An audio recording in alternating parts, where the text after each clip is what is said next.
మీరు great sir. కూతురు కోసం ఇంత ఆలోచిస్తున్నారే, మీరు గ్రేట్ సార్. నెల జీతం తెచ్చేవాడు ఉంటే నా కూతురు హ్యాపీగా ఉంటుందా చేస్తున్నాను. కీర్తి పెళ్లి తర్వాత హ్యాపీగా ఉండాలనుకుంటున్నారా, లగ్జరీగా ఉండాలనుకుంటున్నారా?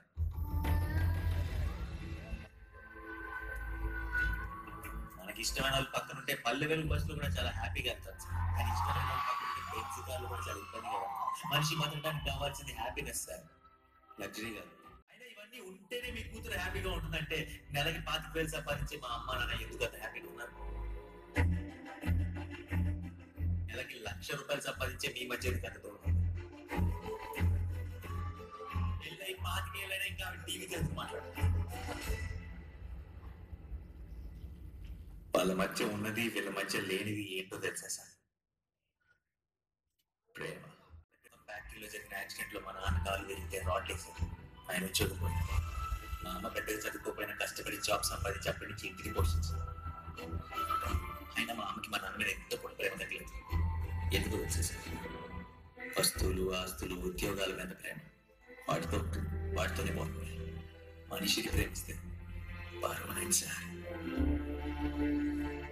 భూమి మీద 1,00,000 కోట్ల మంది ఉన్నారు సార్. కీర్తి పెళ్లిసుకోపోయేది ఒక్కడు. ఆ ఒక్కడు వాళ్ళ నాన్నకు నచ్చినోడో, ఉద్యోగం ఉన్నాడో హనీమూన్ కి వెనీస్ తీసుకెళ్ళేవాడు కాదు సార్. కీర్తి మనసులో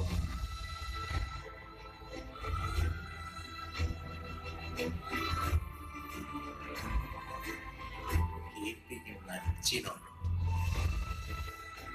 ఇంత చిన్న విషయం అర్థం కాని వీళ్ళందరూ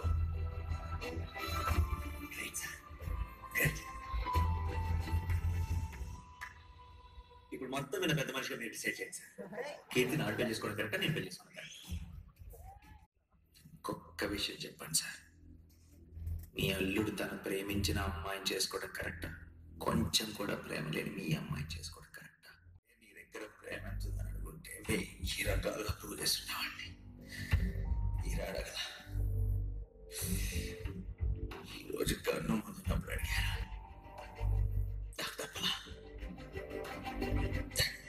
కీర్తిని పెళ్లి చేసుకోవడానికి మీకేం కావాలో చెప్పారు కానీ ఆ దగ్గరే ఉన్నారు.